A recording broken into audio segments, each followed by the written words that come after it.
one world religion have just taken place on September 14th and 15th, 2022, with Catholicism and Islam pretty much coming together and say, yeah, we worship the same God and we're brothers and sisters, just different paths to a different God. This is all falling under the umbrella of the uniting of the Abrahamic religions, Judaism, Islam, and Christianity, of course, but not the real Christianity. It's Catholicism that's being united under this one world religion. The big event that took place on September 14th and 15th was at the 7th Congress of Leaders of World and Traditional Religions, and it concluded on last Thursday. But before I get into that, I'll briefly just touch on and remind people of the Abrahamic family house being built in Abu Dhabi, where it's a religious center for Catholics, Muslims, and Jews to all come together and worship all through the Abrahamic religions there at this one thing. The reason this is important is because 2 Thessalonians 2:4 tells us that the Antichrist will demand the worship of himself and his image from everybody, and anyone who doesn't worship him, these people will die. Actually, they will become martyrs, because the only people who won't worship him will be true believers in Jesus Christ, which is not mentioned by Pope Francis at any of these big meetings. So let me read a little bit from this article about it. The world religions leaders today adopted the human fraternity document signed by His Eminence, the Grand Imam of Al-Azhar and Chairman of the Muslim Council of Elders, Dr. Ahmed Al-Taib, and His Holiness Pope Francis, their name, not mine, of the Catholic Church in Abu Dhabi in 2019. And this came during the 7th Congress of Leaders of World and Traditional Religions, which concluded on Thursday. Some highlights from the World Congress of Religions. We note that pluralism in terms of differences in skin color, gender, race, language, and culture are expressions of the wisdom of God in creation.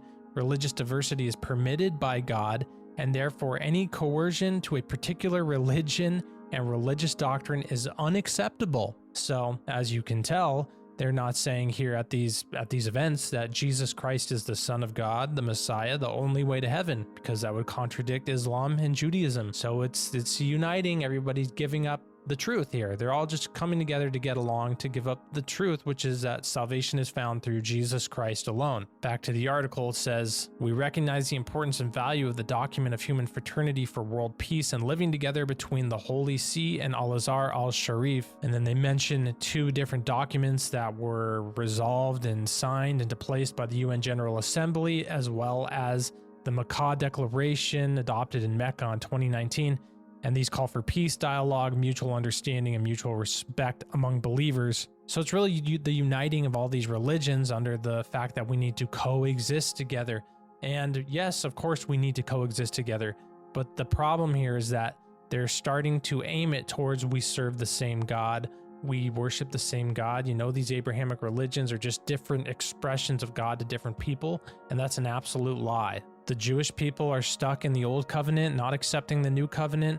Islam is clearly, the Quran was written 600 years after the Bible, and they're clearly ripped off stories Muhammad ripped off and manipulated to create his own religion in the same region from the same stories. I mean, Muhammad even demanded that the original manuscripts for the Quran be destroyed. Why would he demand that? Because to cover it up, obviously. So the one truth is found within the biblical text alone, within the Old and the New Covenant mixed together, the New Covenant, salvation through Jesus Christ alone. So really it was this document of human fraternity. It was signed by the Pope and this Grand Imam and adopted at the 7th Congress of Leaders of the World and Traditional Religions in Kazakhstan. It's the uniting of the world under a one world religion that the Antichrist will be the head of eventually. A glimpse of the 7th Congress of Leaders of World and Traditional Religion. Here's from Vatican News, and I was reading through this article and noticed something interesting, that Congress, the 7th Congress of Leaders of World and Traditional Religion, came to life in 2003 in the wake of the tragic September 11th attacks of the United States and following Pope John Paul II's second Spirit of Assisi meeting in 2002.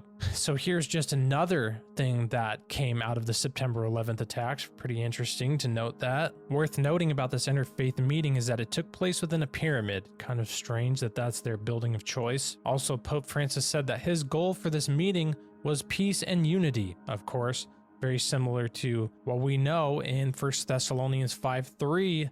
Peace and security is what they'll be saying, and then sudden destruction comes on them like labor pains on a pregnant woman, and they will not escape. And that's the whole point, really, of this whole meeting, really, and this whole uniting of these religions together, Not that we shouldn't get along and not that we should be out killing each other or something, but the fact that they're trying to unite everybody under peace and security, that's exactly what the Bible says they'll be doing, because it's dropping the truth that Jesus Christ is the way to salvation, which is the true love and peace that people need to come to realize, and just accepting everybody's false doctrines and false teachings for peace and safety, and that will cause sudden destruction. Pope Francis also said at this meeting that the best way to stop religious extremism is not through following the teachings of Jesus Christ, but actually through political democracy. Today you're about